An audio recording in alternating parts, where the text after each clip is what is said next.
Entonces el día de hoy vamos a ver muy por encima las ventajas que tiene utilizar programación orientada a objetos en nuestros códigos, pero de una vez, digamos, les hago la advertencia y es que nosotros no vamos a utilizarla de forma excesiva, no nos vamos a obsesionar con la programación orientada a objetos en la parte científica porque realmente también tiene muchas desventajas. Perdón un momento. Y entre esas desventajas está que a veces hay muchos niveles de indirección, cuando hay mucha herencia, cuando hay mucho polimorfismo, que no son muy eficientes ya cuando uno está trabajando en esto de la programación científica. Entonces, en esos casos, es preferible realmente que uno tenga cuidado, no se vuelva exagerado, no crea que la única forma de programar es la programación orientada a objetos, sino que lo vea simplemente como hemos estado viendo diferentes técnicas en este curso, como una herramienta más que nos permitiría en algunos casos entender mejor nuestros problemas o modelarlos más fácil. Simplemente es eso. Es una forma de modelarlos más sencillo. Entonces, yo les dije a ustedes que íbamos a hacer una simulación que tenía que ver el video de Euler con Balarray.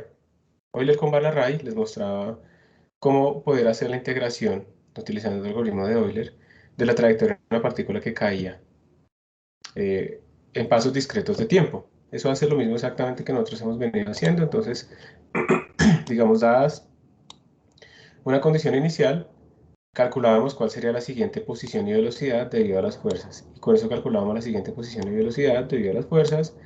Y así sucesivamente. Y si hacíamos esto suficientemente pequeño, el delta t, la separación entre estos tiempos, entonces íbamos a obtener básicamente pues, el comportamiento que esperábamos, ¿sí? Como una parábola que iba cayendo.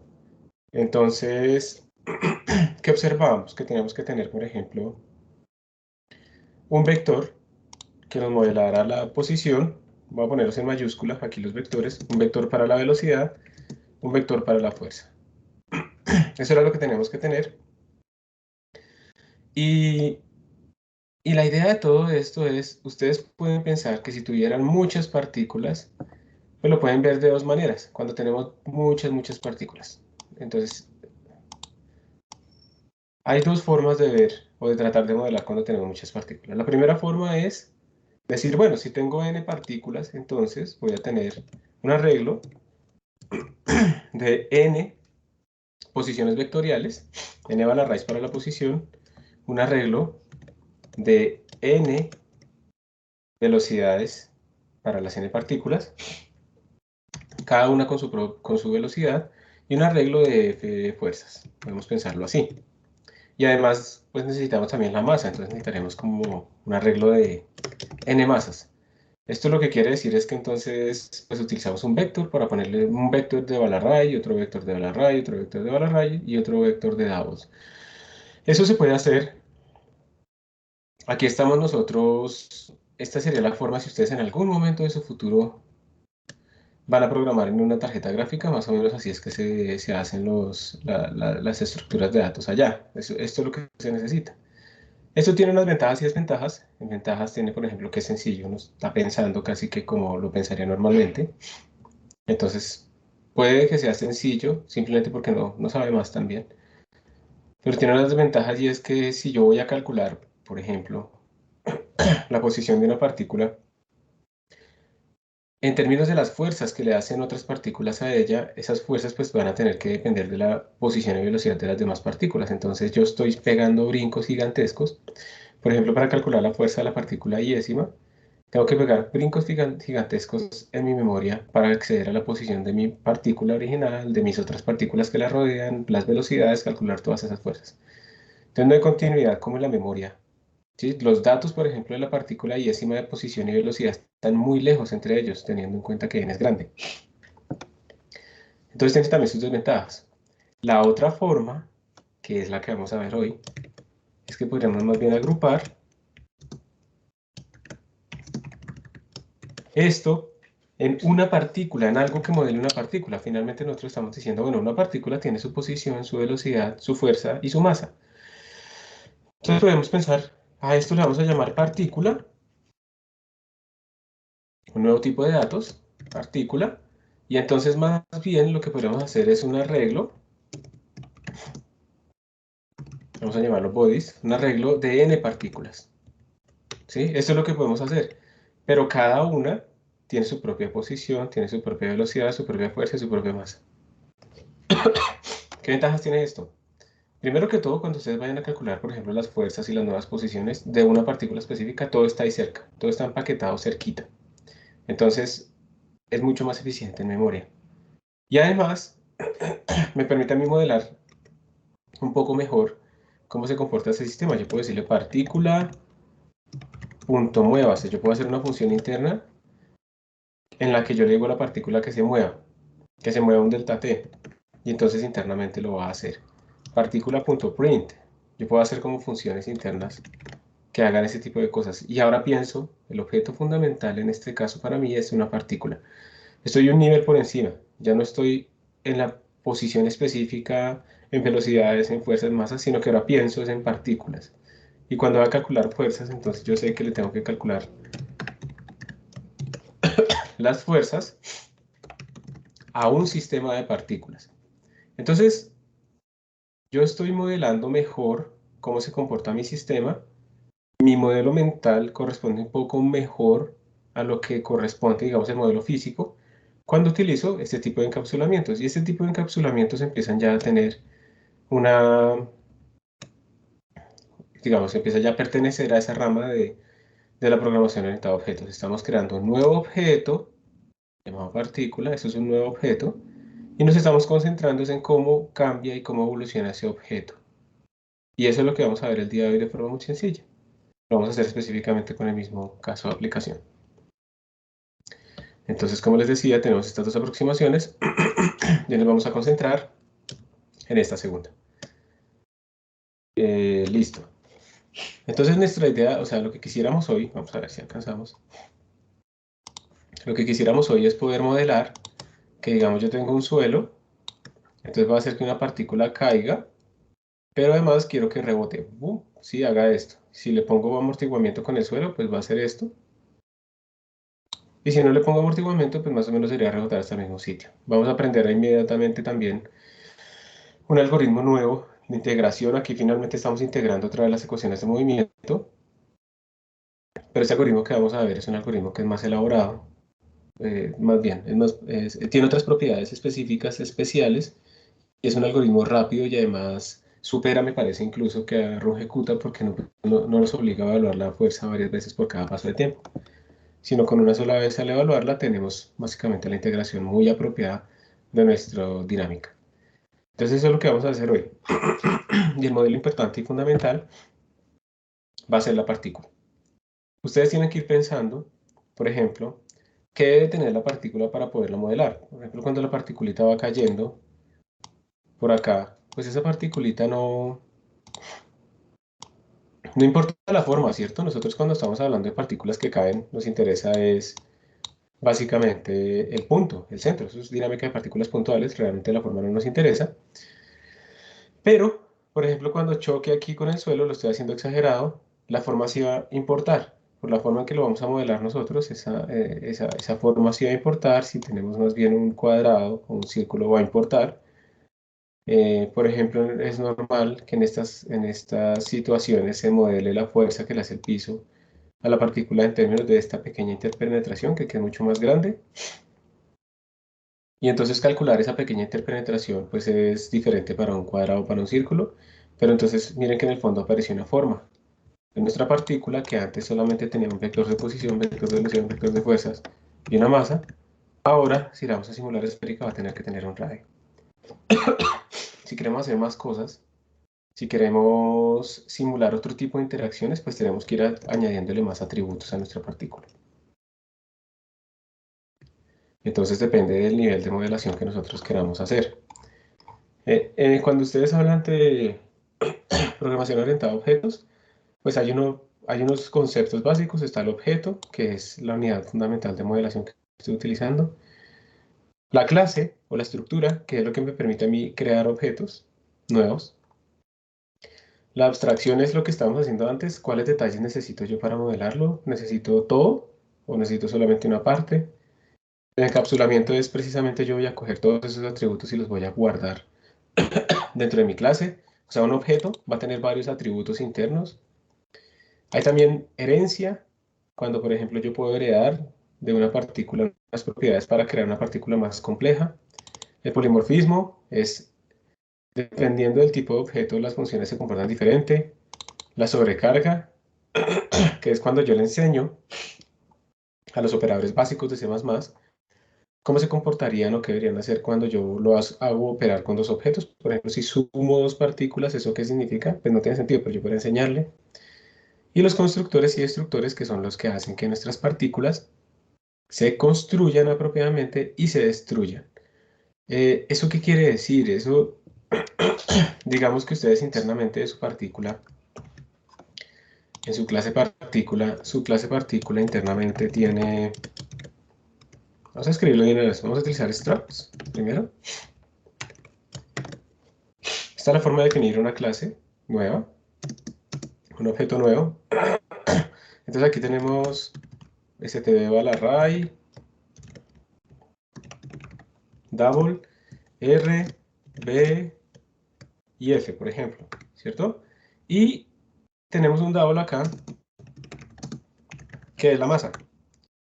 Entonces el constructor y el destructor son muy importantes porque cuando yo escribo en mi código por acá en el función main, escriba partícula body1, esta partícula, este body1, va a tener su propio R, su propio B, su propio F, pero resulta que en este momento, ustedes no sé si recuerdan, pero los balarray por defecto pues no van a tener tamaño.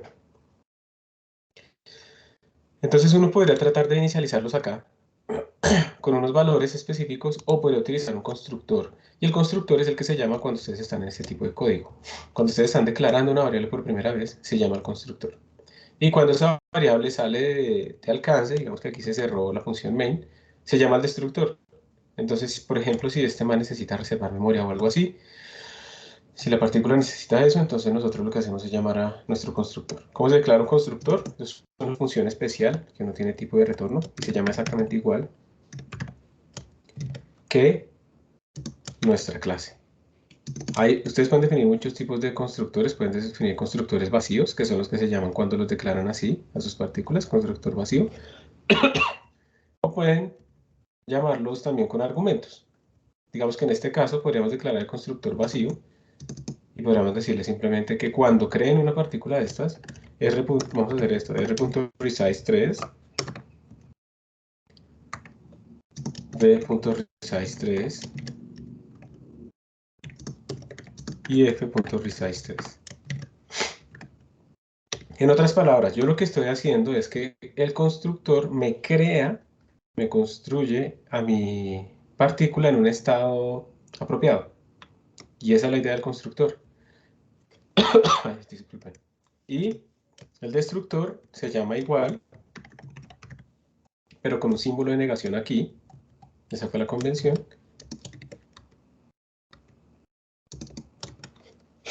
Y aquí uno hace, digamos, si yo tuviera que liberar memoria, yo tendría que hacer aquí el delete o bueno, lo que sea. Lo que yo quiera hacer. Entonces, pues en este momento nosotros no queremos hacer nada. Por defecto, el destructor va a llamar a los destructores de estos elementos internos, entonces no tenemos que hacer nada. Pero es buena idea siempre pensar en cuál sería el constructor y cuál sería el destructor. Entonces, esos conceptos fundamentales los vamos a ver. Básicamente en este caso nosotros vamos a ver qué conceptos fundamentales vamos a ver. Pues el objeto, la clase o la estructura, un poco la abstracción, el encapsulamiento y vamos a ver esto. Cuando sea necesario vamos a mirar de pronto el overloading, de pronto no es necesario, pero no vamos a entrar en los temas de herencia y polimorfismo. Eso ya, digamos, para estos casos de computación científica no es tan necesario, depende de si estamos haciendo librerías muy complejas o no, pero sí nos puede tener unas consecuencias negativas, entonces, de desempeño. Entonces realmente no lo vamos a hacer. ¿Hay alguna pregunta hasta acá?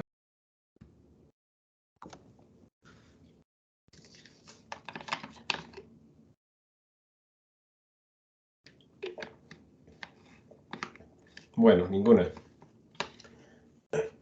Entonces, veamos ahora cómo se declaran estos tipos de objetos. Por ejemplo, aquí se está declarando una clase de tipo llamada DateStruct Y miren que aquí utilizaron struct en vez de class.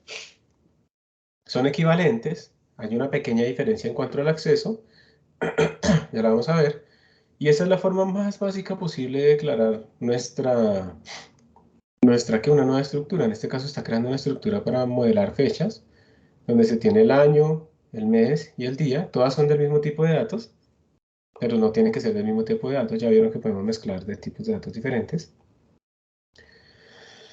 Y entonces miren que ustedes declaran el objeto simplemente con el nombre de la estructura. Una cosa importante, chicos, ojo con este punto y coma de acá, no se les va a olvidar. Siempre que declaren este tipo de estructuras, tiene que haber un punto y coma aquí al final. Casi siempre se le olvida eso a la gente. Entonces, el tipo de dato estructura, date struct, vamos a declarar algo llamado hoy. Y ese hoy va a estar inicializado con estos valores. Esto está utilizando un constructor por defecto, un constructor que recibe en este mismo orden los valores. Entonces el año va a ser 2020, el mes el 10 y el día el 14. Eso se utiliza por defecto, eso existe por defecto, o ustedes pueden crearlo el constructor explícitamente. Pueden también cambiar los valores específicos utilizando el punto. ¿Sí? Entonces today tiene su propio valor de año, de mes y de día. Entonces le estoy diciendo, oiga, today su día ahora va a ser 16. Y luego lo podemos imprimir. Esta impresión la hacemos como queramos. Aquí están colocando con slashes, entonces nos sale esta fecha. Cosas importantes.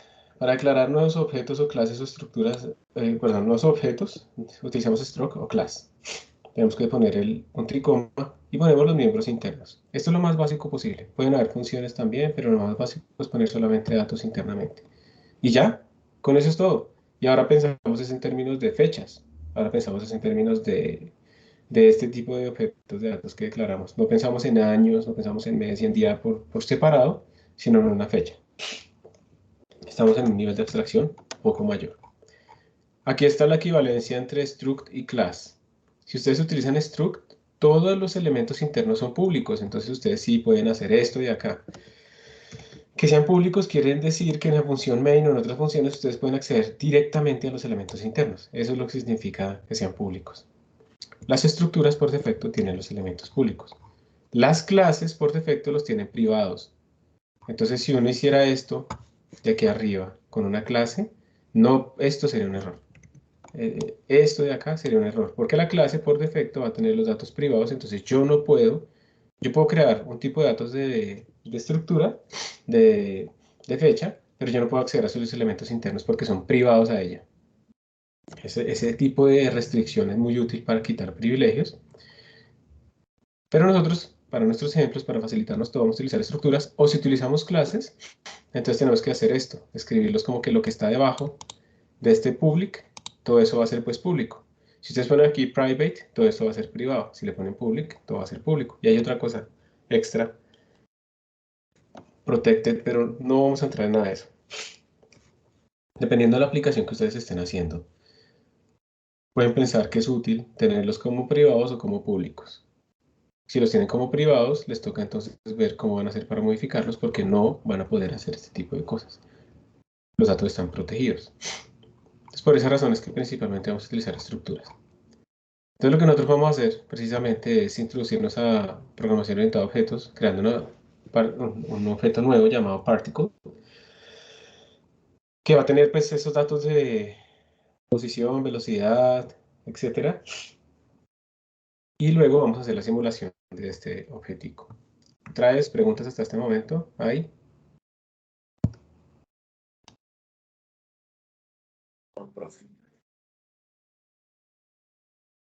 Profesor, yo tengo una, entonces ahí la diferencia entre clase y estructura solo sería eso, el resto son todo iguales.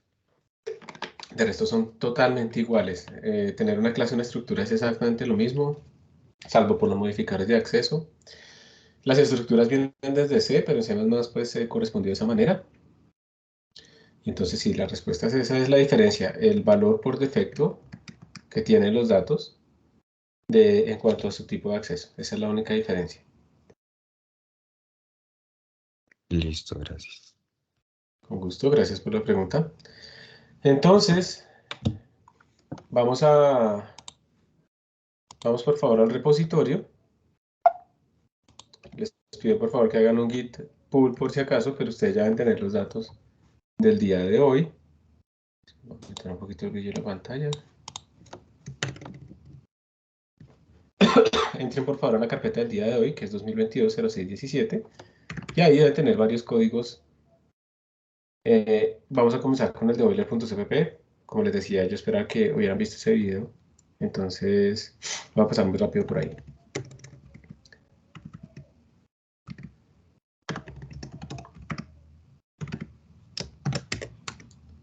Ese es el código de Euler CPP. Vamos a revisarlo rápidamente para ver qué es lo que hace, que eso fue lo que se explicó en el videito. Y este codiguito es el que nosotros vamos a adaptar ahora para que podamos hacer nuestra simulación de este objeto. ¿Listo? Entonces hagan un git pull, les voy a dar ahí un minutico. Hagan el git pull y hagan por favor, ábranlo si quieren, o pues igual lo vamos a...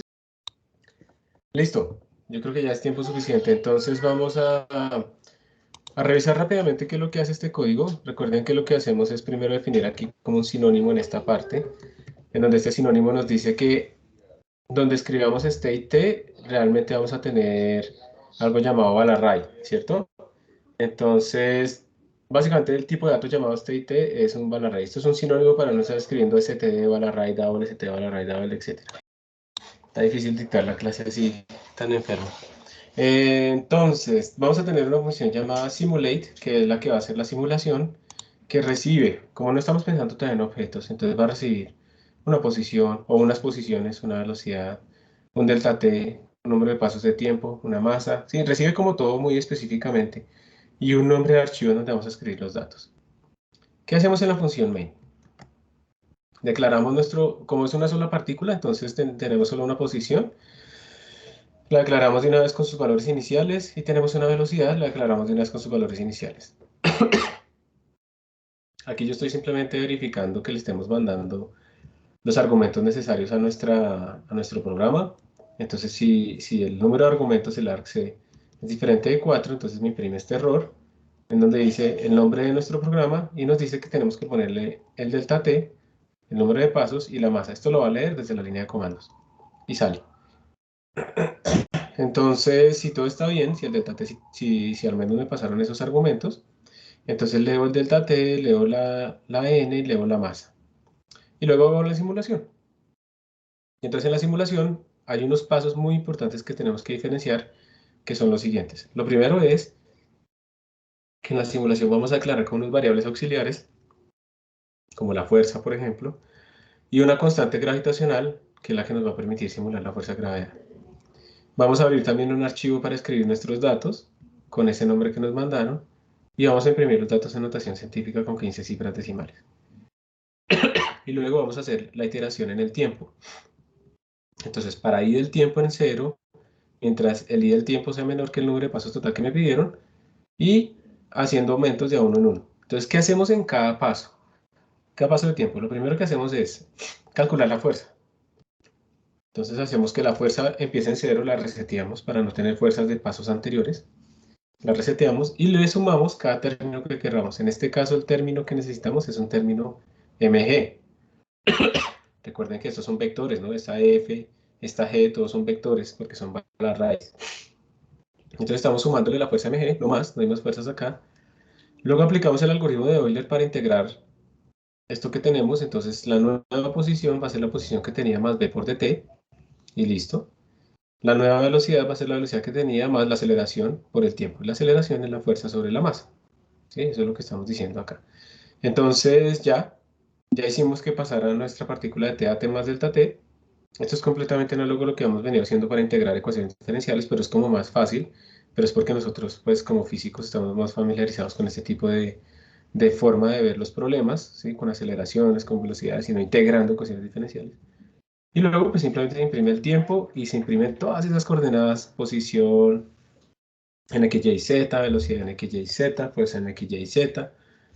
Y listo, después de hacer todos esos pasos, guardamos. Entonces vamos a correrlo y vamos a mirar si esto sí está haciendo algo interesante. Entonces, vamos a compilarlo. G++, menos std. Ahora hacemos más 17 y vamos a compilarlo y lo vamos a ejecutar. Entonces, miren que cuando yo lo ejecuto, me sale que no le puse los datos que necesitaba. Va a decir que el paso de tiempo es 0.01. Vamos a decirle que haga 1000 pasos para que en total hayamos simulado aproximadamente 10 segundos, ¿cierto? Y le vamos a dar esta masa, casi 1 kilogramo. Listo, ya están nuestros datos. Miremos qué contienen nuestros datos. Miren que nuestros datos pues tienen un montón de información, que son el tiempo, la posición en X, Y, Z, la velocidad en X, Y, Z, la fuerza en X, Y, Z. Entonces ahí están nuestros datos, entonces vamos a graficarlos.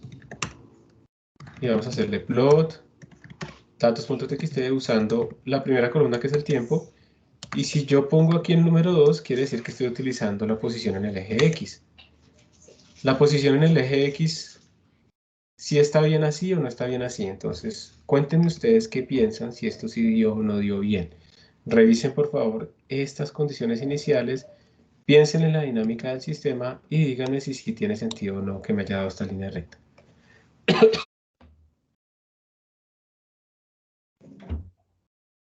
Pues yo diría que sí, porque empieza en la posición 0 y tiene una velocidad en el eje X, entonces cada vez va aumentando la posición en el eje X.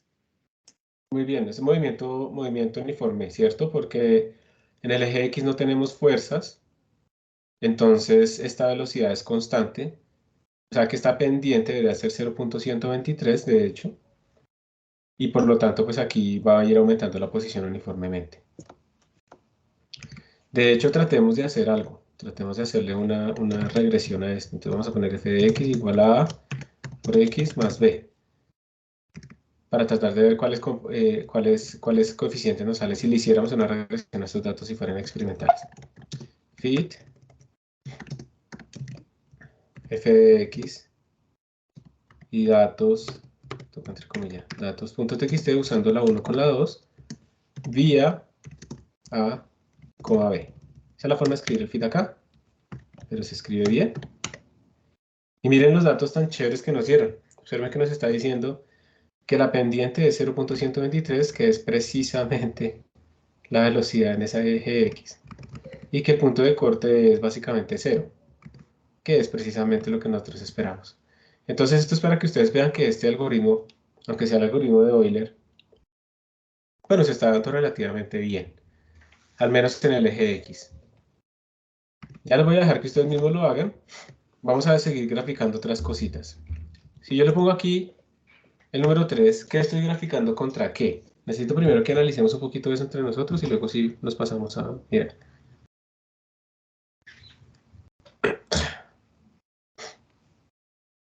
¿Y la posición en el eje Y, profe? Posición en el eje Y, muy bien. Que queda en 0, ahí empezó en 0, no hay velocidades, no hay fuerzas, pero entonces ahí es bueno que tengamos una convención. Entonces, ¿cuáles son nuestros ejes? Para saber si esto tiene sentido, ¿sí o no? No hemos dicho eso. Entonces, miren, nuestros ejes van a ser así. Esto es Z, este man es X, vamos a ponerlo, Z, X, y hacia dónde irá Y, en este caso.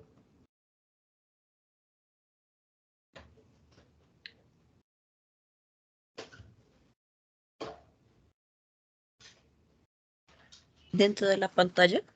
Entrando a la pantalla, muchas gracias, sí señora. Entonces entrando a la pantalla está nuestro Y. Estos son el tipo de convenciones que uno debe dejar claros en estas simulaciones. Hay algunos programas a veces que utilizan, por ejemplo, por razones específicas, un sistema de coordenadas izquierdo. Entonces el Y iría saliendo y cosas así, por unas razones específicas. Entonces es bueno saber esto antes de analizar estos datos. Entonces, bueno, volviendo acá, la fuerza de gravedad está en el eje Z, por eso aquí en Y no pasa nada. Vamos a graficar la posición en el eje Z. Entonces observen que esto es una linda parábola, ¿cierto? Que eso es lo que uno espera.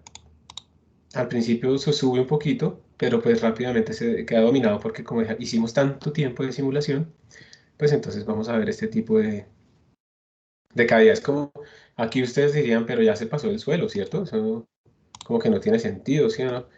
Pero es que les pregunto, ¿en esta simulación el suelo existe? ¿Qué dicen ustedes? No, ¿Y por qué no existe? Porque no se ha definido.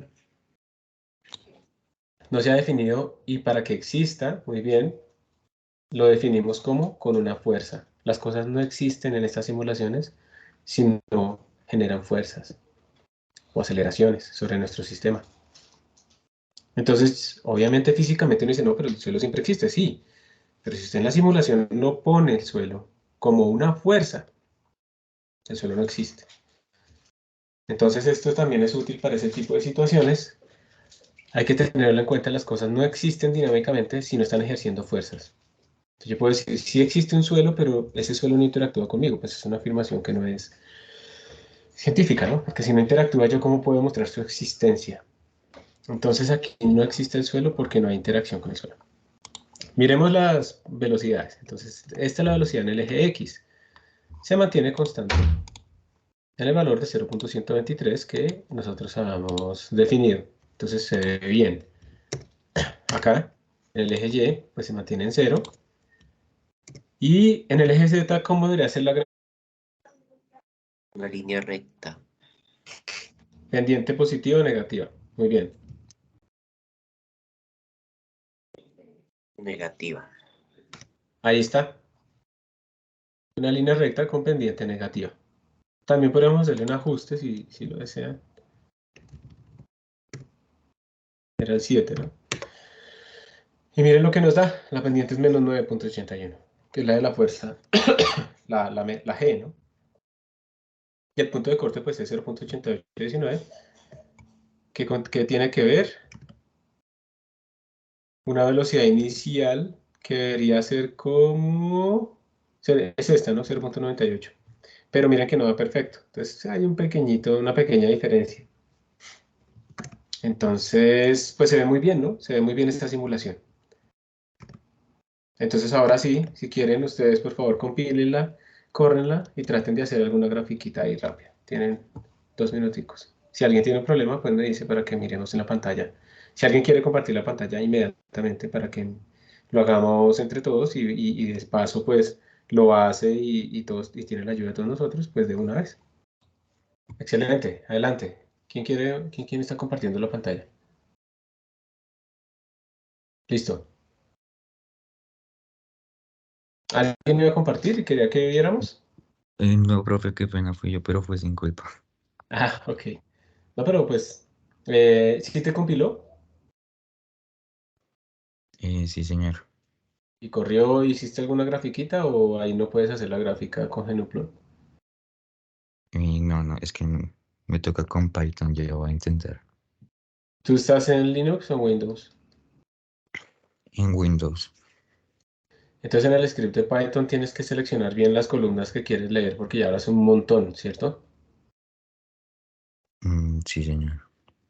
Listo. Si quieres, yo comparto pantalla, profe. Adelante. Ahí se ve.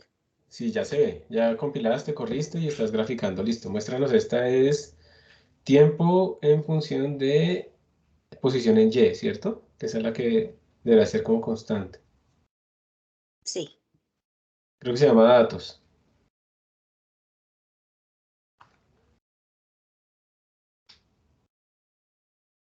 Listo, muy bien. Grafiquemos ahora la posición en el eje Z, que sería la columna 1 con la columna 4. Perfecto, está dándonos igual a todos, ¿no? Si quieres puedes hacer con el clic derecho, puedes hacer un poquito de zoom, ahí al inicio de la gráfica, lo mantienes sostenido. Eso. Y así puedes darte cuenta de lo que está pasando en cierta zona y cosas así. Yo normalmente, como les he dicho varias veces, yo grafico con Python para hacer ya las gráficas, digamos, para un artículo o algo así. Pero en ejemplo, rápidamente hago como estas figuras para ver si todo se ve bien o no. No es que sea mejor GNuPlot que Python o viceversa. Muy bien. ¿Ahí tuviste alguna dificultad o todo va claro hasta ahora? No, todo fue muy claro. Listo, perfecto. Muchísimas gracias, Sara. Entonces, vamos a continuar. Ahora sí, a nuestro tema de la clase. Ahora sí vamos a empezar a pensar cómo podemos hacer para modelar este código en cuanto a la programación orientada a objetos. Entonces lo que vamos a hacer es una estructura que hay afuera, llamada partícula, que va a tener su propio R, su propio V y su propia fuerza y su propia masa. Y entonces aquí adentro no vamos a crear como vectores por aparte, sino que vamos a crear partículas y les vamos a ir añadiendo sus condiciones. Entonces déjenme les comparto el otro archivito. Aquí está. Antes normalmente era todo esto que está desde aquí abajo, pero realmente vamos a ver solamente estos dos primeros que son los nuevos. Como yo les decía la clase pasada, yo trato de utilizar lo mismo antes y termino siempre creando cosas nuevas, no sé por qué soy así. Entonces aquí está el de Euler, es el mismo. Y la idea entonces es que vamos a crear una clase partícula que tenga esta forma. Entonces vamos a utilizar structs, es decir, que todos estos son elementos que son públicos. Y miren que la estructura partícula va a tener su propio R, su propio V y su propio F. Yo estoy inicializando aquí directamente, estoy inicializando los Bal arrays para que queden de una vez con valores ceros y con 3 componentes, pero ¿alguien me puede recordar cómo podríamos hacer para que cuando se declare una partícula de estas quede con los valores apropiados?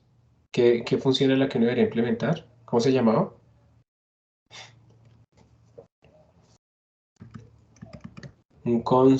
¿Qué? El constructor. El constructor, ¿cierto? Entonces, si ustedes quieren ver ya en la práctica un constructor, entonces, gracias. Hacemos esto. Este es el constructor por defecto que no recibe nada. Y entonces aquí podemos decirle R igual a 0,0,0. Y así sucesivamente. B igual. El constructor, digamos que aquí se ve muy tonto, porque pues no estamos haciendo realmente muchas cosas con el constructor, pero el constructor para objetos más complejos es supremamente útil para inicializarlos en valores apropiados, ¿sí? Entonces, por favor, no se dejen engañar por la simplicidad de este constructor. Evidentemente aquí prácticamente que no es necesario, ¿sí? Pero en otros casos más específicos el constructor puede hacer cosas mucho más elaboradas para que el estado inicial de nuestro sistema sea el apropiado. Entonces, listo. Aquí tenemos nuestra clase con un constructor, si ustedes lo desean. Y una cosa importante que quiero dejarles claro es, esto a veces la gente no lo ve de una cuando lo ve por primera vez. Y es que si yo, por ejemplo, declaro dos partículas, cada partícula tiene sus propias propiedades. Entonces hay un código que se llama classParticle, que lo voy a probar ahora. Vamos a compilarlo. G++, classParticle, menos std igual a C++17. Y lo ejecuto, y pues ahí me hizo algo. Pero para que sea más claro, voy a copiar este código en el Python Tutor, para que podamos ver qué es lo que está pasando. Lo que quiero que a ustedes les quede claro, digamos, en este caso, es que cuando ustedes utilizan un objeto y declaran dos instancias, ojo, a esto se le llama una instancia. Cuando ustedes declaran un objeto de esta clase, se le llama una instancia de la clase. Cuando declaran dos instancias, cada una de estas tiene todo esto internamente. No es que se comparta entre ellas un solo R, un solo V, porque no tendría sentido, ¿cierto? En este caso, lo que tenemos es cada uno de ellos tiene su propio R, su propio V, su propio F, su propia masa. Yo sé que puede ser tonto de pronto para ustedes, pero esto es importante que lo tengan en cuenta y aquí se los quiero mostrar de forma explícita con el Python Tutor. Entonces observen, que quedó muy grande, que al iniciar nuestro programa, pues como estamos en esta línea 12, pues todos nuestros bodies están como en un punto no inicializado. Pero miren inmediatamente que el body 1 tiene su propio R, su propio V, su propio F y su propia masa. Y el body 2 tiene su propio R, V, F y masa. ¿Sí? Es muy importante que esto quede claro. Es como si hubiéramos hecho un arreglo de dos posiciones, dos velocidades, dos Fs, pero quedó implícito cuando aclaramos nuestros cuerpos así. Luego, entonces, aquí se van a declarar como tal nuestros objetos. Aquí se va a llamar constructor por defecto. Entonces, miren que él volvió acá. Y observen que estando en la línea 13, cuando se está ejecutando, estoy declarando el body 1 sin argumentos. Es decir, estoy llamando como al constructor por defecto, que es este. Y entonces miren que por eso le entró aquí al constructor por defecto. ¿Y qué va a hacer el constructor por defecto? Esta línea. Entonces miren que ahora sí quedó construidito bien nuestro programa, nuestro objeto más bien. R ahora es un val array que tiene valores 0, 0, 0. V es un val array que tiene 0, 0, 0 y la fuerza igual. Esa es la ventaja de tener un constructor, ¿sí? Por defecto, que nuestro objeto se construye de forma apropiada. Y lo mismo va a pasar con el cuerpo 2. Ya se llamó el constructor por defecto del cuerpo 1, ahora se llama el constructor por defecto del cuerpo 2. Y pasa lo mismo, pero de nuevo, insisto, cada uno tiene su propio RB y F y masa, ¿sí? Cada uno lo tiene. Aquí nos está diciendo qué función está llamando. Entonces, bueno, se termina. Y ahora pues vamos a hacer este tipo de modificaciones. Aquí, por ejemplo, estoy diciéndole que la posición en el eje X para el cuerpo 1 va a ser 5.6. O sea que este numerito de acá va a cambiar a 5.6. ¿Sí? Ahí cambio. Y le voy a decir ahora que la velocidad en el eje Z del cuerpo 2 va a ser menos 0.98. Entonces, ¿dónde está la velocidad? Es esta. Y es en el eje Z. Entonces, este numerito, este 0 de acá, va a cambiar a menos 0.98. ¿Sí? Menos 0.98. Y ya terminó. Se llama el destructor y bueno, eso se hace por defecto. Se libera la memoria. Miren que eso fue automático por nosotros. Se destruye el otro. Se libera la memoria. Todo eso fue automático por nosotros. Y terminó nuestro programa. Todo esto es supremamente útil porque internamente todos los destructores de los Balarray y demás manejaron la memoria y nosotros no tuvimos que hacer nada. Entonces, pues, digamos que esta es como la gran ventaja, pero bueno, espero que lo más importante que quiero hacerles énfasis acá y era que cada objeto tiene su propio RB y F y M, les quede claro. ¿Sí queda claro? ¿O hay alguna duda acá? A mí me queda claro, profe. Listo, muy bien. Si yo declaro un arreglo de estas partículas, pues cada partícula va a tener su propio RB y F. Les voy a mandar este código de todas maneras con esa pequeña modificación del constructor.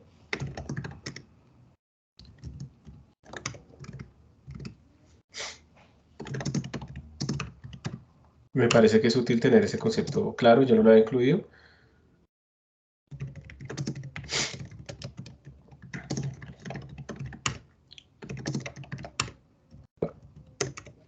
Listo, ahí está. Bueno, entonces, una cosa importante es que ustedes también dentro de las estructuras o clases pueden poner también funciones, como ven acá. Entonces yo no solamente tengo que poner datos, sino también puedo poner funciones. Entonces puedo poner una función print. Y después, pues yo simplemente la declaro por fuera. Miren esa sintaxis tan rara acá. Voy a implementar la función print por fuera de la clase. No la voy a hacer aquí adentro, sino por fuera. Pero miren que me tocó escribirle esto. ¿Por qué tengo que hacer eso? Si yo hiciera esto así, esta función print es una función que está a nivel de archivo. Y entonces no va a entender qué es R de 0. Porque ¿quién es R de 0 si eso no está declarado acá? Él no tiene ni idea, esta función print, así como está aquí, no tiene ni idea de que estamos hablando de esta componente R0 de esta partícula, ¿sí? No tiene ni idea, porque esto lo estamos declarando a nivel de archivo. Pero, pilas, si yo la declaro de esta forma, le estoy diciendo, oiga, esta función print no es cualquier función, es una función que está adentro. ¿Se acuerdan del 2 puntos, 2 puntos para el std? Le estamos diciendo que esta es una función que está adentro de la clase partícula. Entonces él va y mira adentro, y adentro, efectivamente, sí conoce que es R de 0, R de 1, B de 0, etcétera, etcétera, etcétera. Entonces ahora sí funciona. Entonces es muy importante que tengan cuidado con esto cuando van a aclarar funciones internas. Es muy importante decirles que son internas. Si no, pues no va a tener sentido y vamos a tener problemas ahí de declaración de variables. Bueno, listo. Entonces ahora sí vamos a pasar a utilizar una clase partícula. Este código se llama Euler OOP Student. ¿Ustedes sí lo tienen ahí? Student. Sí. Si lo tienen, me confirman, por favor. Ahí está. Bat, Euler. Sí, profe. Listo. Entonces, miren, este código que ustedes tienen que modificar es para el estudiante. Ya tiene la partícula, particle struct, en donde estamos declarando el ball array, estamos declarando pues que tiene posición, velocidad y fuerza, que tiene una masa. No estamos utilizando el constructor por defecto, pero deberíamos. Hay una función singular que observen que esa función singular está recibiendo ahora la partícula, ¿cierto? Está recibiendo la partícula por referencia, obviamente, porque la vamos a ir modificando sus posiciones y demás, el dt, el nsteps y el fname. O sea que toda esa parte de posición, velocidad, masa, todo eso se metió en la partícula. Perdón, la función main va a recibir 3 argumentos, igual, dt, nsteps y masa. Y ahora, en vez de declarar vectores, vamos a utilizar partículas. Entonces, miren que tenemos nuestra partícula body 1, le decimos que su masa va a ser tal, le ponemos las condiciones iniciales y luego llamamos a la función simulate. ¿Qué hace la función simulate? La función simulate, la idea era que ustedes hicieran algo acá, pero creo que todo está hecho. La función simulate lo que hace pues es... Ah, no, mentira, sí. Esta es la función simulate antigua, ¿se acuerdan? Que tenía como pues, la fuerza, el estado, no sé qué. Ahora la idea es que ustedes reescriban esta función en grupos, reescriban esta función en términos de la partícula que se recibió. Miren que ya no tiene sentido, por ejemplo, hablar de Fs, de R solos y esas cosas, sino tenemos que hablar en términos de la partícula. Entonces esto es lo que tienen que hacer, adaptar esta función a que ahora trabaje en términos de la partícula. Solamente es esto, nos tiene que dar los mismos resultados y demás, pero hay que adaptar esta función a que utilice el cuerpo. Entonces esto es lo que tienen que hacer. Ustedes tienen el código ahí, cambien el nombre para que no vayan a tener conflictos de nombres después si yo le hago un cambio de esto. Y van a empezar a trabajar. Vamos a hacer los breakout rooms. De si yo no hablo tanto, disculpen que los debo tener estresadísimos con la tosedera y todo eso. Y bueno, ¿queda claro entonces qué es lo que tienen que hacer? ¿Sí o no? ¿Alguna duda? 1, 2, 3, 4, 5, 6, 7, 8, 9, 10, 11, listo. Entonces, vamos a hacer grupos de a 3 personas y van a tener 10 minutos para hacer esta adaptación y que envíen el código en un assignment, ¿listo? ¿Tiene alguna duda, chicos? ¿O todo está claro del que... si no tienen dudas, díganme no, por favor, para saber.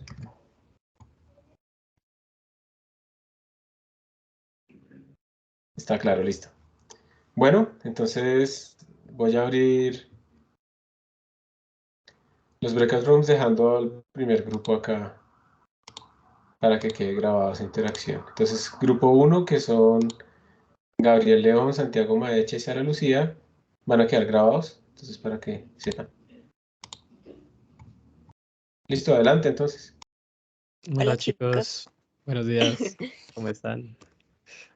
Bien. Se están Hola. grabando. Hola compañeros de la grabación futura, ¿cómo están? ¿Alguno puede compartir pantalla? ¿Tú puedes, Sara? Sí, sí, yo Dale, puedo. dale, de una, de una. Gracias por ponerte la 10. Tin, tin, tin. ¿Y qué más, Santiago? ¿Cómo has estado? ¿Ahí están viendo? Sí, sí, sí, ya estamos viendo. Así es. Ok. Pues lo que estaba pensando es que en realidad solamente tocaría ponerle como body. Sí, como el body, como llamarla, porque, o sea, sería eso mismo ve, pero ahora con lo de la partícula. Sí.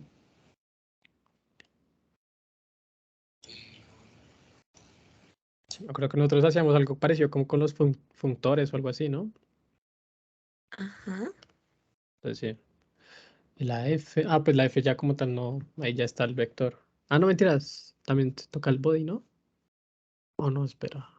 La F. Creo que la Pues F no hay que ponerle sí. body, porque ¿Por creo qué? que... Y al otro B también toca ponerle body. Acá está fuera de acá. ¿O sí? O sea, ese body, ese body de la F, es que cerré Sí, un yo lo momentico los escribí. ojos. Todos ¿Tú lo los bodies escribiste? los he Ah, ok. escrito. Ah, ok. Pero digamos, la F no estaba dentro de la estructura, ¿o sí? Sí, F está dentro de la estructura. Ah, ok.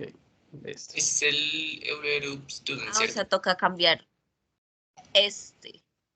O borrar este, porque ya está dentro de la estructura inicializada en 0. Ok. Ah, sí, sí, sí, ya está Bien. F. Sí, sí, sí. Sí, me quedé pensando fue en el otro código, pero sí, sí está F. Bien ahí, Sara. Y tocaría también ponerle el body a todo esto, ¿no? ¿A cuál? A todo lo de la Mm, impresión. Sí. Aunque sí, yo creo que sí. Al body y ahí ya pues, empecé a leer solo la componente que quiere. Sí.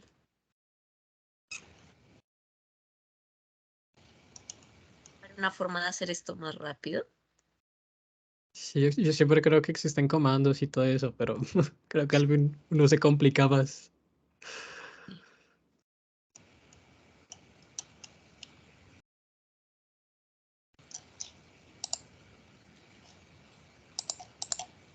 Listo. Santiago, ¿estás desde tu casa? Sí. Dale, entonces desde tu casa cruza los dedos para que nos compile. Ya casi. Pero Entonces, claro, que compile no significa que esté bien, pero pues Ah, ahí yo vamos. confío. Dale, dale. Yo también estoy cruzando los dedos, Santiago.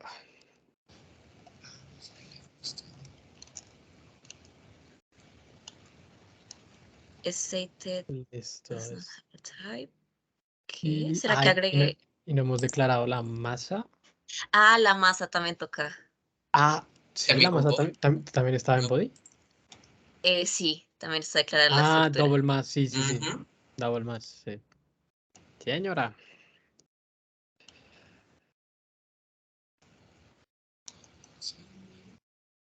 ¿Y qué error no salía en la gravedad? Eh, bueno, que como estaba mal declarado este, decía que estaba mal declarado este. Ah, ok. Pero antes me decía algo como si yo hubiera metido un article. Ah, que state no está declarado, ya me acordé. Entonces toca poner ST de Valerrey.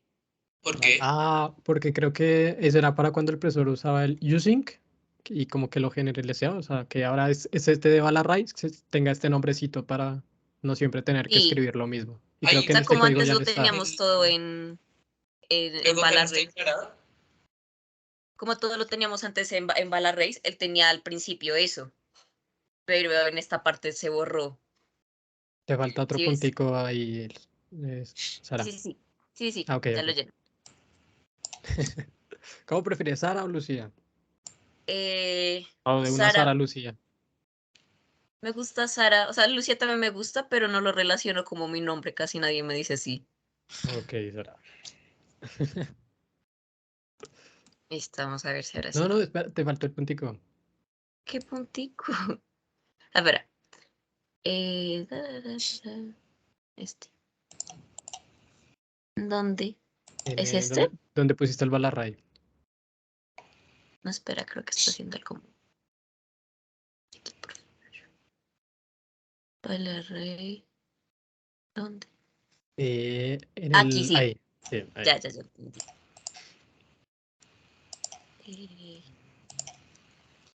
Pues, así.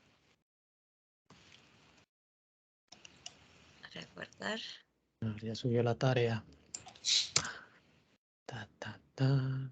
Por favor, adjuntar el código de la solución colocando apellidos y nombres de los integrantes del grupo en la primera línea del código. Ok.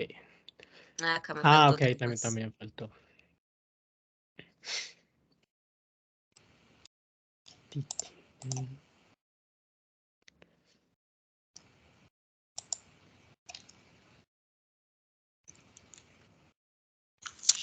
Bueno, Bueno, creo que esto acá de ya los objetos funcionaría. está chévere. Sí, dale. Entonces, De una. si quieren ponemos de una vez los nombres. Sí, sí, dale. Y si el error es de compilación, pues ahí están nuestros nombres.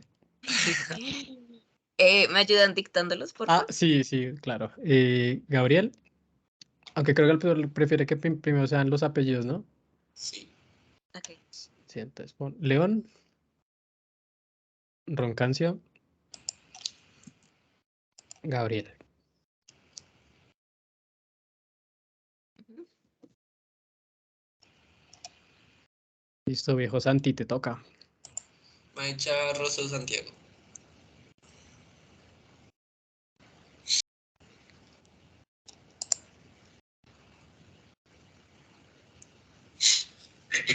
Listo.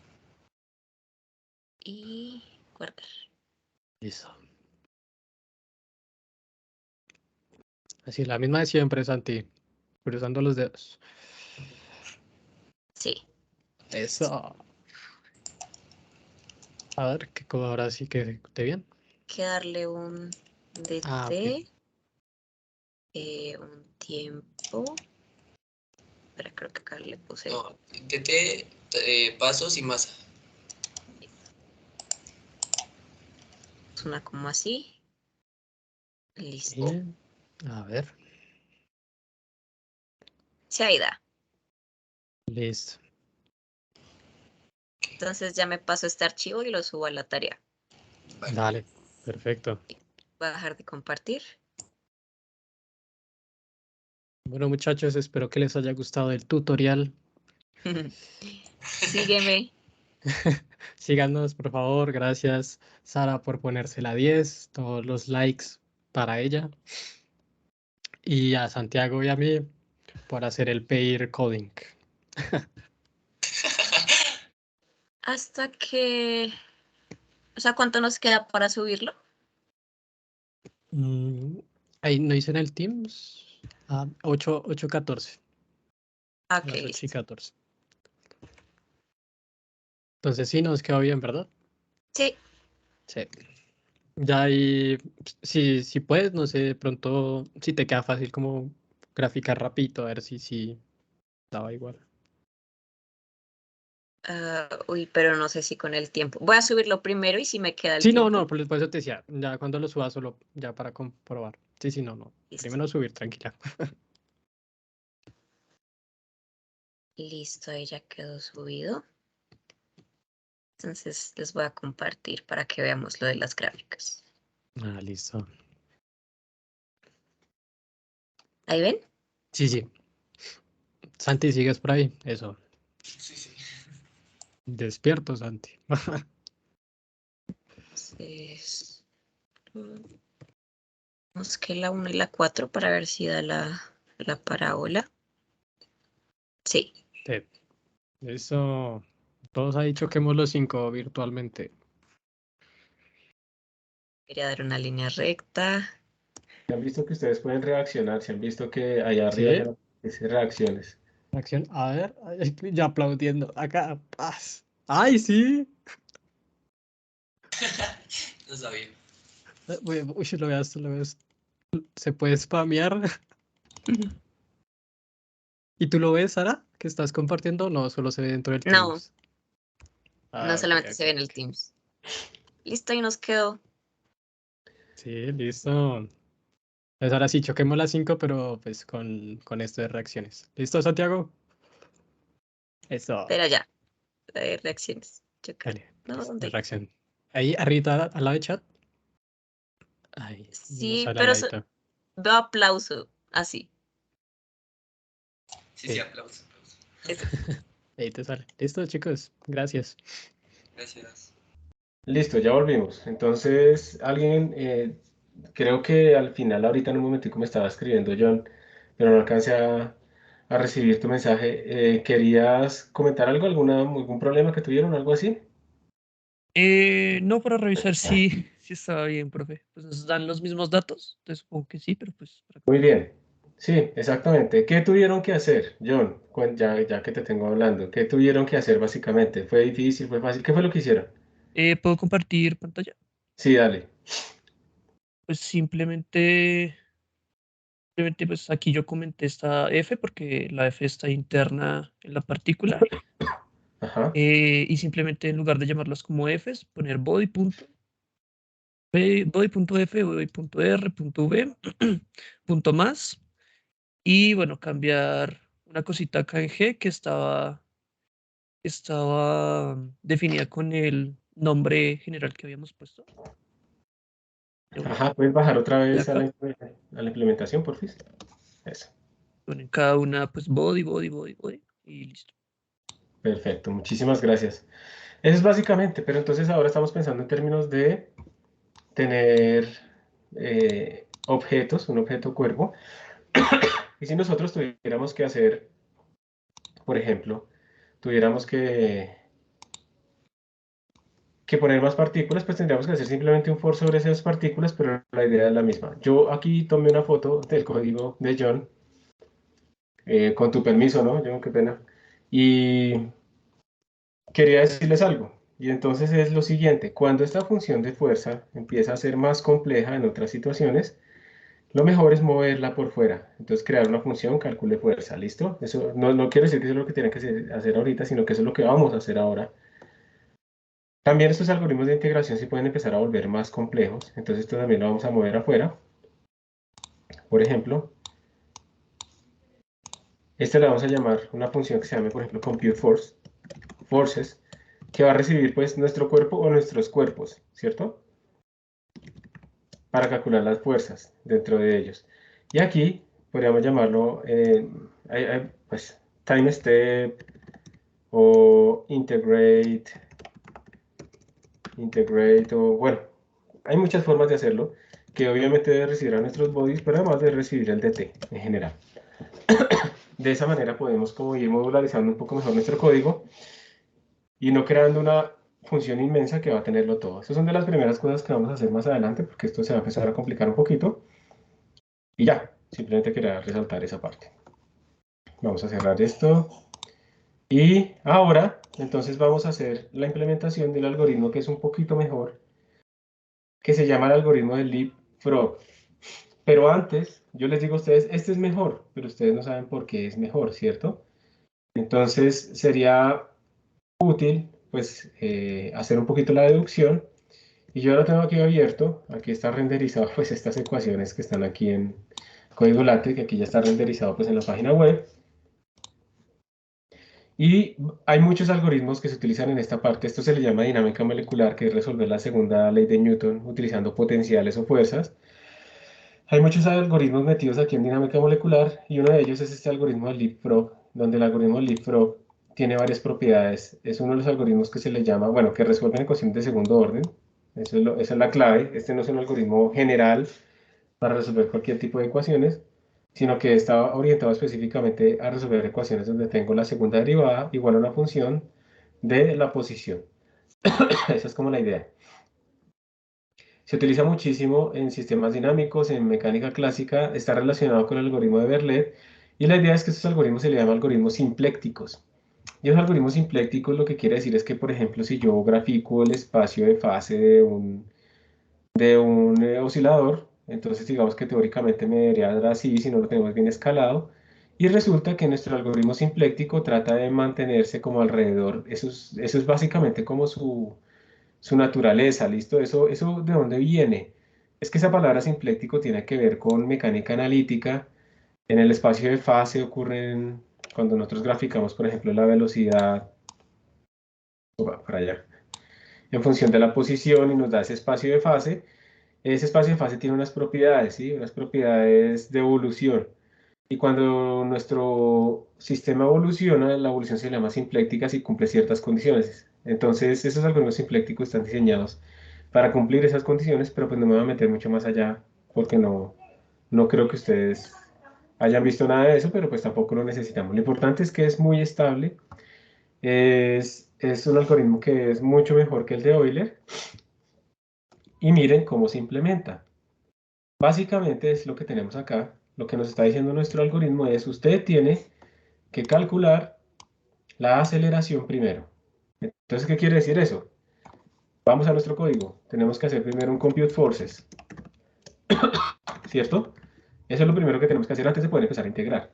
Cuando hacemos ese compute forces, entonces vamos a terminar con la posición en ese tiempo t, la velocidad en ese tiempo t y la fuerza en ese tiempo t. Y por lo tanto, pues con la fuerza y la masa podemos sacar la aceleración. ¿Listo? La idea de calcular las fuerzas antes de empezar a integrar es tener las fuerzas en el mismo tiempo que las posiciones y las velocidades.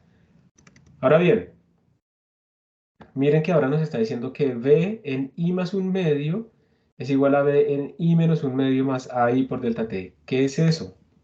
La velocidad en T más delta T medios, miren que ahora no está en pasos enteros de T, delta T, perdón, sino en pasos intermedios, es igual a la velocidad en T menos delta T medios, más la fuerza en T, lo voy a poner así, por delta T sobre la masa. Eso es lo que nos está diciendo este algoritmo. Y la posición R en T más delta T, porque es I más 1, es igual a la posición en T más esta velocidad que acabamos de calcular, más delta T medios por delta T. Entonces vamos a mirar esto en detalle, qué es lo que quiere decir. Miren, estamos diciendo que tenemos que ahora este es nuestro algoritmo. Ustedes si lo miran dicen, venga, pero eso no se ve tan diferente de Euler. Pero hay unas diferencias claves. Por ejemplo, esto de estar en pasos intermedios. En la deducción, esto lo que está haciendo es que nuestro algoritmo sea muchísimo mejor. De hecho, lo que sucede acá es que esto es de orden delta T al cubo localmente o delta T al cuadrado globalmente. Y esto también es de orden delta T al cuadrado globalmente. Mientras que Euler es de orden delta T a la 1 globalmente. Estos algoritmos, el algoritmo de Leapfrog ya es mucho mejor que Euler. Empezando por ahí. Pero ahora quiero que analicemos un poquito si fuéramos a implementarlo, pues obviamente solamente habría que ir al sitio de implementación, pero hay unas cosas importantes. Por ejemplo, que hay una dependencia implícita, miren. Aquí este man, esto, es esto mismo. Entonces no puede ser que ustedes primero calculen la nueva posición y luego calculen la nueva velocidad. Esto está mal, porque es que ustedes para la nueva posición necesitan la nueva velocidad. Entonces no pueden invertir este orden o no están siguiendo el algoritmo. Esto yo sé que puede sonar muy tonto, pero esto pasa, ¿sí? Esto se ve como error en algunas implementaciones. Entonces uno tiene que ver qué dependencias hay. Como R de T más delta T depende de R de T más delta T medios, primero lo calculo. Y la segunda cosa es que miren que la velocidad no está alineada exactamente en los mismos tiempos que la posición. Y eso tiene una consecuencia importante cuando pasamos del tiempo T igual 0, que son las condiciones iniciales, T igual 0, cuando pasamos al T más delta T, al siguiente, en la primera iteración, a T igual a 0 más delta T. Eso es lo que yo les quiero que ustedes vean. Es muy importante tener en cuenta esto cuando no va a implementar esos algoritmos, que si se puede hacer el primer paso o no. Entonces reemplacemos, miren. En el primer paso tendría 0 más delta T, uy no, pero eso me da pereza escribir todo desde 0, entonces vamos a reemplazar todas las 3 por 0. Recuerden que ustedes sí tienen las condiciones iniciales, ustedes tienen R en 0, B en 0, F en 0, eso lo pueden hacer. Pero si ustedes miran esto, pregunta, recuerden que tienen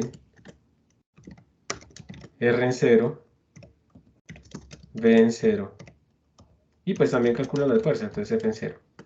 Eso ustedes lo tienen, se llaman condiciones iniciales. Miren ese algoritmo y díganme si hay algo que no se pueda calcular. Que no tengan para seguir al siguiente paso. La idea es que a la derecha solo aparezcan condiciones iniciales, no cosas corridas respecto al 0. Pero eso es lo que se cumple acá. En el primero está como la velocidad en menos de T medios.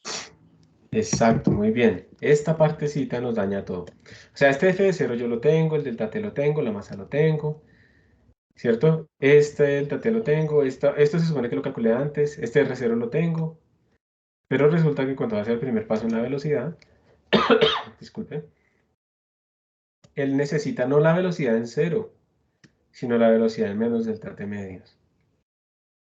Y eso quiere decir que este algoritmo no es autoarrancable, no puedo simplemente ponerlo a correr, porque al inicio yo tengo que hacer este desfase inicial. La velocidad no me sirve que esté en 0, la velocidad necesita desfasarse hacia menos delta T medios. ¿Y cómo hacemos esto? Pues creamos una función integration start o algo así.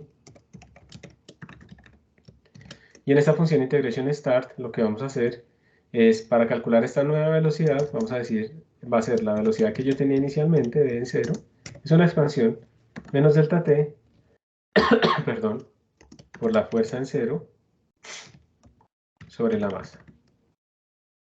Y sobre 2, ¿no? Porque es delta t medios. Vamos a ponerle como 0.5. Entonces de esta manera estamos desfasando nuestra velocidad. La posición sí no hay que desfasarla, la posición sí va a funcionar sin ningún problema. Primero calculamos esta nueva velocidad en este tiempo y luego calculamos la nueva posición. Pero entonces sí necesitamos como arrancar nuestro algoritmo. Esos son como los dos detalles más importantes que creo yo hay que hacer en estos algoritmos, entonces hay que mirarlos. Y como para que ustedes se fijen que eso no pasaba con Euler, pues miren que nosotros decíamos en Euler, R de 0, perdón, R de t más delta t era igual a R de t más velocidad en el tiempo t por dt, ¿cierto? Y para la velocidad teníamos velocidad en t igual a la velocidad en t más delta t igual a la velocidad en t más la aceleración. Entonces miren que si yo ponía el tiempo t igual 0, pues nada, ningún problema. Esto era autoarrancable.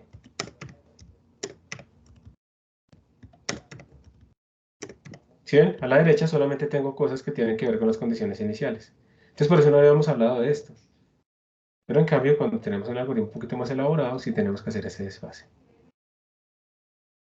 Y eso era lo que quería como hacerles énfasis acá. ¿Hay alguna pregunta o duda? Es el momento de hablar.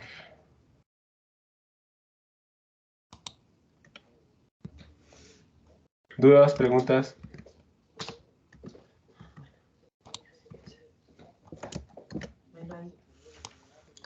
Chao. Voy a guardar esto. Y voy a dejar de anotar. Voy a copiar esto y se los voy a enviar por si acaso en el chat.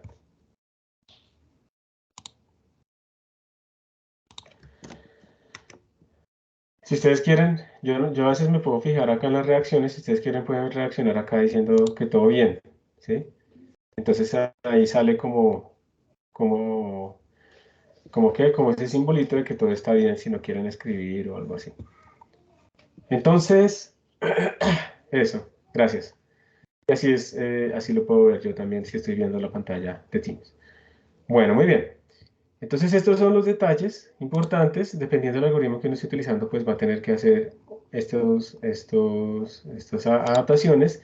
Digamos, si estamos mirando el algoritmo de Verlet, que también se llama Stormer-Verlet, entonces ese algoritmo dice que uno lo que tiene que hacer es x1 igual a esto, o sea, el x siguiente igual a toda esta cosa, y el x al final siguiente uno lo escribe así de esta manera. Entonces miren que uno tiene como que en el algoritmo de Verlet depende de los dos pasos anteriores, no solamente el paso anterior, sino el tras anterior. Entonces uno también tiene que tener cuidado con ese tipo de cosas, pero gana un montón de precisión en posición, por ejemplo. Se gana un montón de precisión. Este algoritmo de Stormer-Verlet se utiliza mucho cuando se hacen simulaciones gravitacionales, porque como la fuerza de gravedad depende especialmente de la posición y no de la velocidad, entonces se requiere mucha precisión en la posición. Entonces por esa razón se hace este tipo de cosas. Bueno, esta es como la idea, entonces vamos a implementar, pero pues como LeapFrog, vamos a implementarlo. De hecho aquí está como ejercicio, pero no creo que alcancemos, entonces vamos a hacerlo directamente. Entonces vamos a hacer dos cositas, como les decía, convertir en funciones algunas de las partes esas de la evolución. Entonces miren que ahora tenemos unas funciones nuevas que se llaman integration start, integration step, que es hacer un paso de delta t, compute forces y la función de simular. La función main es básicamente la misma, solamente que al inicio, miren, en las condiciones iniciales ponemos el R, el B, calculamos la fuerza en el tiempo 0 y arrancamos nuestro paso de integración, que esto es lo que hace que nuestra velocidad se adapte apropiadamente. Y luego hacemos la simulación. Entonces la idea es que el ejercicio era que ustedes tienen que llenar esto acá. la integración start, ¿cómo sería? Pues que será relativamente fácil, ¿no? Simplemente será como hacer body.b igual a body.b menos 0.5 por body.f por dt sobre body.más. Y se acabó, ¿sí? Eso era lo que había que hacer acá simplemente. Correrla así, el integration step pues es hacer el algoritmo leapfrog y calcular las fuerzas. Y de esa manera nuestra función de simulación se ve un poquito más clara, miren. Calculamos la fuerza y hacemos el paso de integración. Calculamos la fuerza y hacemos el paso de integración. Calculamos la fuerza y hacemos el paso de integración. Y vamos imprimiendo nuestros datos. Entonces yo aquí lo tengo, yo lo voy a poner de una vez como solución. Se los voy a enviar, pero primero lo voy a compilar a ver si sí compila.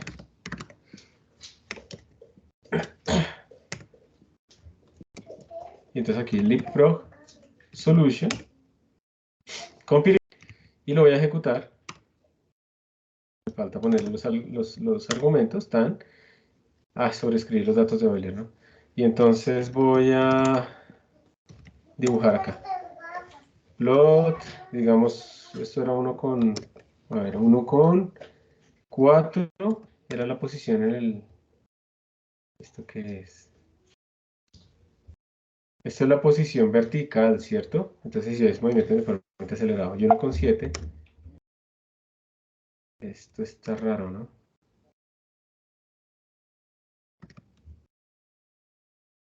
A ver, 1,2. Creo que cambié las condiciones iniciales de nuestra simulación. Le dimos la velocidad, le dimos que arrancara. Las condiciones iniciales están iguales. Esto está igual, calculé fuerza, miren, aquí está la solución, ¿no? Entonces, integration start, lo único que hace es esto. Integration step, calcula primero la nueva velocidad en t más delta t medios, y luego calcula la nueva posición utilizando esa nueva velocidad, que ya fue sobrescrita aquí anteriormente. Calcular fuerzas tiene el vector g. Resetemos la fuerza y le añadimos la fuerza de gravedad. Listo, y este man está escribiendo ¿en qué archivo? Datos.txt. Entonces, 1,2.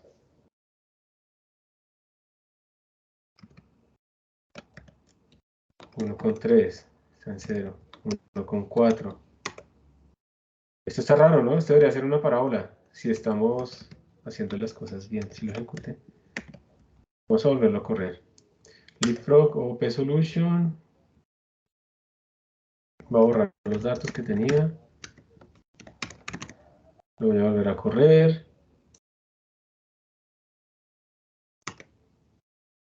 Listo. Y ahora sí lo vamos a graficar. Miremos qué estamos imprimiendo entonces. A ver si se me ayuda a descubrir cuál es el error en la función evolución.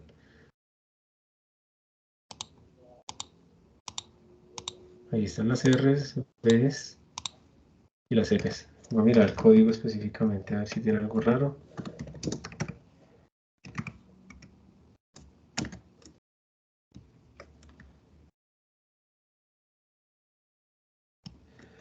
Entonces, no sé por qué no está dando. B, F, compute force, integration start, ¿sí?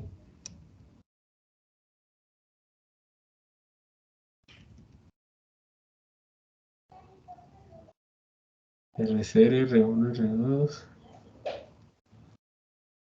Yo no lo veo. A ver si ustedes lo descubren. Bueno para el que lo descubra. No veo cuál es el error.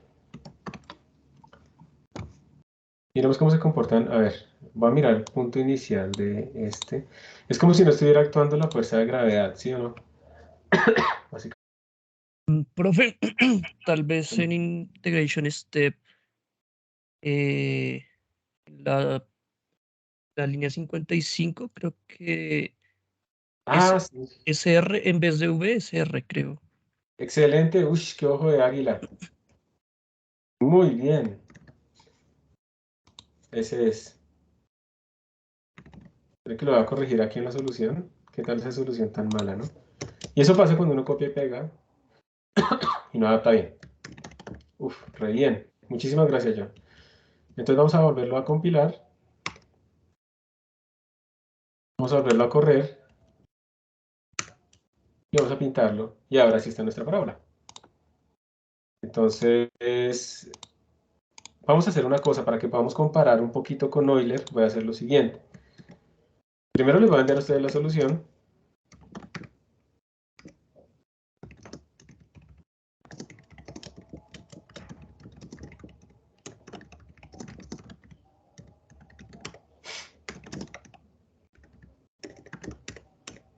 Listo, ya se los envié. Y voy a copiar estos datos a datos Euler. A datos Leapfrog, perdón. Listo, y voy a volver a compilar el de Euler. ¿Qué lo tengo acá? No tengo aquí la solución implementada. Espérense, la pongo.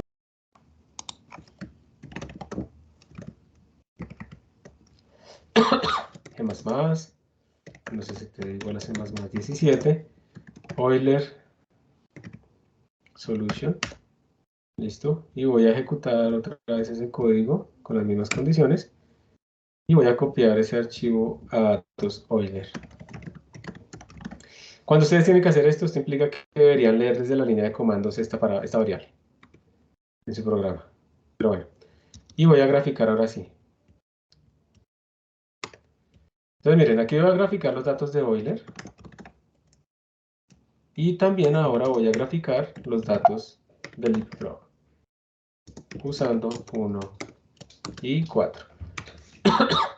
Miren que ya tenemos diferencias. Aquí estamos haciendo apenas el movimiento uniformemente acelerado de una partícula cayendo y ya hay diferencias. Los algoritmos empiezan bien, pero observen que con Leapfrog nos está dando completamente diferente desde el inicio, ¿no?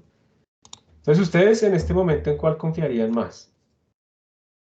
Así, sin hacer nada más, sin ser cuantitativos, ¿en cuál confiarían? ¿En Euler o en Leapfrog? En Leapfrog.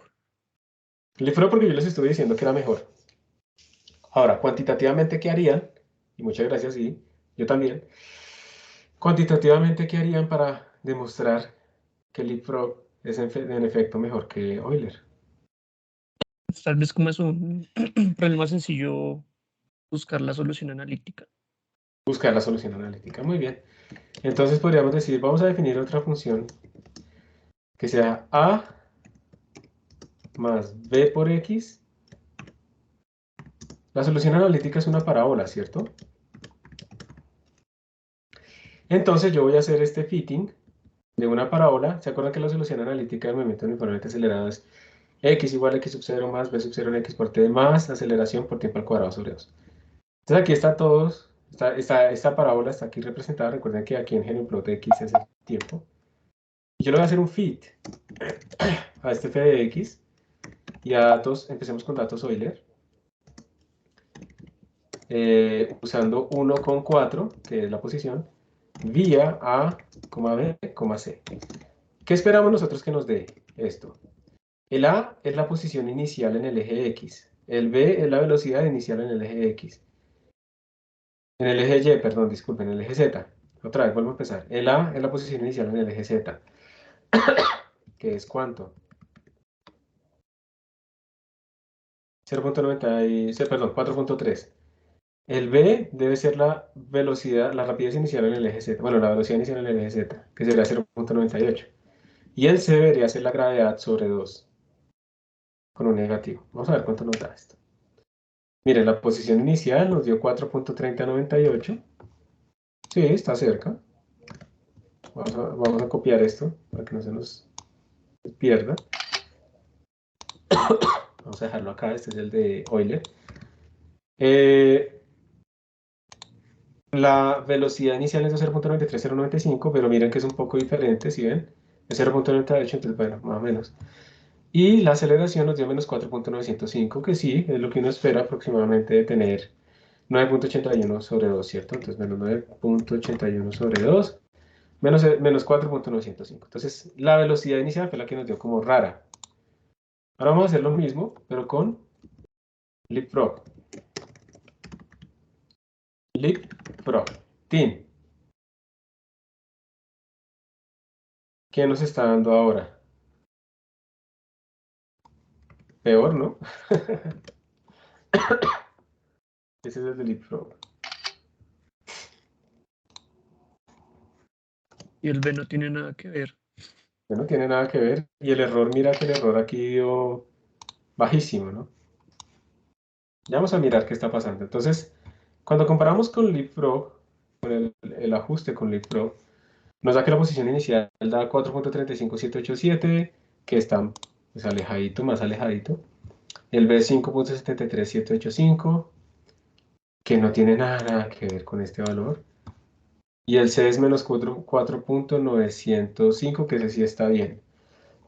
Entonces, ¿qué pasó? Yo voy a mirar la bondad de ese ajuste pintando f de x para ver qué nos da. Entonces, sí, definitivamente el ajuste del LeapFrog está bastante bien, porque miren que la línea pasa por los puntos del LeapFrog.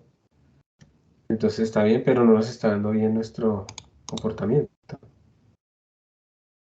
Allá.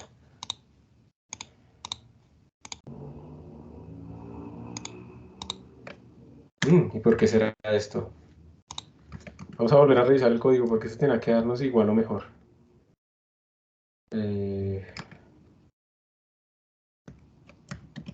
Pero miren, o sea, esto también hace parte del método científico, ¿sí ven? Nosotros pensábamos que el LeapFrog nos daba mejor, confiábamos en LeapFrog, etcétera, pero hay un error en la implementación, entonces siempre tenemos que ser cuantitativos en lo que estamos nosotros tratando de entender. Entonces miren, aquí está el código, yo quiero ver simplemente si fue que cometí un error en algún sitio.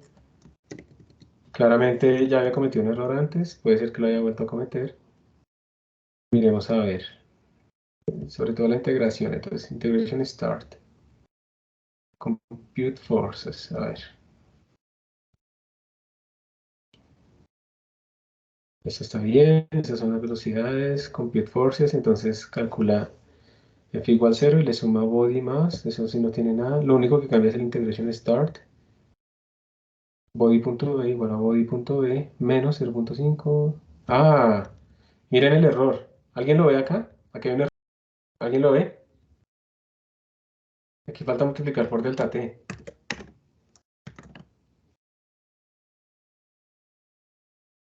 Ese es el error. Lo voy a arreglar aquí en la solución y se las voy a enviar. Sí, o sea, pero miren qué chévere, o sea, nosotros tenemos una sospecha, la verificamos, nos dimos cuenta que sí hay un error y esto permite que nosotros pues hagamos mejor las cosas. Entonces, si estuviéramos haciendo un proyecto más importante, yo lo que les diría es que estos errores que uno va encontrando los tiene que volver casos de prueba. Entonces uno podría decir, mire, yo voy a crearme un body de mentiras con un delta t de mentiras y cuando yo haga esto, la velocidad tiene que estar en cierto rango. Para que nunca más me vuelva a pasar eso que se me olvide el delta t. Se llama test unit. Entonces, bueno, vamos a compilar otra vez. ¿Dónde está nuestro amigo LeapFrog? Vamos a correr otra vez. Vamos a copiar los datos a datos menos LeapFrog y vamos a hacer la gráfica. Disculpen. Entonces aquí está la gráfica, sí, ahora sí. Aquí está la gráfica de Euler y de LeapFrog y miren que dan básicamente iguales porque pues hay una diferencia. Voy a ponerles el point size más grande, point size 2, point size 2. Entonces hay una diferencia, ¿sí? Obviamente. No son exactamente idénticos. Esa diferencia va aumentando a medida que va pasando el tiempo. Miren que aquí ya se van como separando. Y pues de nuevo, ahora sí, uno diría, yo confío más en LeapFrog, pero entonces vamos a volver a hacer el mismo ejercicio para verificar si sí estamos bien. Entonces voy a volver a fitear para LeapFrog. Y ahora sí. Entonces este sí es mi verdadero LeapFrog. Antes no era LeapFrog, era LeapFrog con un error. Este lo voy a cerrar. Este es el LeapFrog. Y ahora sí vamos a comparar. Entonces, condición inicial 4.3, 931. Velocidad inicial 0.93, 0.88. Ninguna de las dos es perfecta. Y aceleración menos 4.905. Listo. Entonces mejoró mucho. Obviamente teníamos que implementarlo bien. Pero todavía nos falta ver cómo, o sea, yo no sé, pero si ustedes, a mí no me convence todavía que Leapfrog es mejor. Al menos es igual, pero no necesariamente mejor. Entonces todavía nos falta algo para convencernos. Y ese algo va a ser meter una interacción más difícil. Esa interacción más difícil, déjenme la copio aquí este código, es hacer lo que rebote con el piso. Y para hacer lo que rebote con el piso tenemos que incluir una fuerza que modele ese rebote con el piso. Vamos a pensar cómo es ese modelo. Vamos a implementar el típico modelo, que es el siguiente. Miren, digamos que ese es el piso. Vamos a hacer una partícula esférica. Entonces ahora nuestra clase partícula tiene que tener un radio. Y vamos a simular que la partícula como que interpenetró todo esto. O sea, realmente se deforma, ¿no? Pero uno podrá verlo como una interpenetración con el suelo. Entonces lo que vamos a hacer es calcular cuánto es esta interpenetración. Y vamos a crear una fuerza, que en este caso iría hacia arriba. Entonces sería, digamos, una fuerza en el eje Z, que sería igual a más un módulo de Young, o una rigidez del suelo, o una rigidez compuesta de los dos materiales, por, vamos a llamar, a la interpretación la vamos a llamar delta. Si lo hacemos así, estamos simulándolo como un resorte. Si lo hacemos con teoría de elasticidad, uno puede demostrar que esto va a la 3 medios, o sea, no a la 1, sino a la 1.5, ¿listo? Se llama la ley de Hertz. Pero por ahora nosotros lo vamos a hacer lo más sencillo posible, así. Lo vamos a hacer con delta. Entonces, ¿delta qué es? Delta es este valor. ¿Cuánto estoy interpenetrando acá? Y pues uno podría decir que ese delta lo puede calcular fácilmente de qué forma. Pues si ustedes tienen la posición del centro de masa en el eje Z, observen que la posición del centro de masa, que sería esta pequeña altura, esta es la altura del centro de masa, ¿sí? Más o menos. Entonces si ustedes cogen y suman la altura del centro de masa, pongámoslo acá. Si yo sumo la altura del centro de masa, que sería Z o RZ, y le sumo el delta, asumiendo que delta es positivo, pues esto me da el radio. Entonces ya puedo despejar delta. Delta sería el radio menos RZ. Entonces vengo acá, esto sería igual a radius menos RZ, y la fuerza solamente actuaría cuando delta sea mayor que 0. Entonces lo único que tendríamos que hacer es eso. Calcular pero primero, incluir un radio en nuestro cuerpo, incluir un radio en nuestra estructura de partícula, y en cada paso de tiempo cuando calculemos la fuerza tenemos que ir a calcular este delta para saber si está pegando en el suelo o no. Y si ese delta es mayor que 0, quiere decir que sí está metiéndose, y entonces sumamos esta fuerza. Cuando ese delta es mayor que 0, sumamos esta fuerza, que iría en la dirección del eje Z. Y con eso ya existe perdón, nuestro piso, y ahora sí vamos a ver que la partícula va a rebotar. Si ustedes hacen, por ejemplo, que ese Y, esa constante, sea muy grande, esta interpenetración pues va a ser muy chiquita, pero eso implica que la evolución de su cuerpo requiere una escala de tiempo muy corta. El C delta T debe ser pequeño, porque pues la colisión dura muy poco. Si ese Y es muy pequeño, pues es como si estuvieran rebotando en espuma, entonces eso sube y baja y así. Entonces uno puede controlar diferentes materiales jugando con esa Y. Y con eso ustedes van a observar que como esto es una fuerza conservativa, aquí no hay disipación, pues más o menos con Leapfrog nos va a dar casi siempre la misma altura. O sea, ¿cómo se llama? El coeficiente de restitución básicamente es 1. Mientras que con Euler ustedes van a ver que cada vez van a ir ganando cada vez más y más energía. ¿Sí? Con Euler ustedes van a ver ahora sí una gran diferencia, hace así, pero en cada rebote va como ganando más y más energía, y entonces vamos a tener ahora sí un argumento mucho más cuantitativo y claro y evidente de por qué Leapfrog es mejor que Perlet. Eso que ustedes van a tener que hacer va a ser el workshop de este fin de semana, en donde básicamente tienen que introducir un radio en la clase, una nueva fuerza y hacer esta grafiquita. ¿Hay alguna duda en esto? ¿Quieren que les copie? Bueno, no, les voy a copiar esto por si acaso.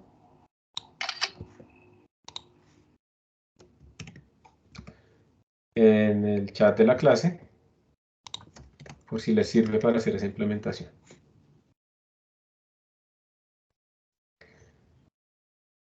Y listo. Entonces con esto terminamos, chicos. No sé si tienen alguna duda o pregunta, la quieran hacer ya mismo. Me gustaría también saber cómo van con esos proyectos. Yo les voy a pedir como unos avances para ver si han tenido dificultades o qué han hecho. Ya quedan, esta es la semana 14, la siguiente es la 15 y después la 16 se acabó. Entonces ya tienen que tener avances en sus proyectos. ¿Cómo van con eso?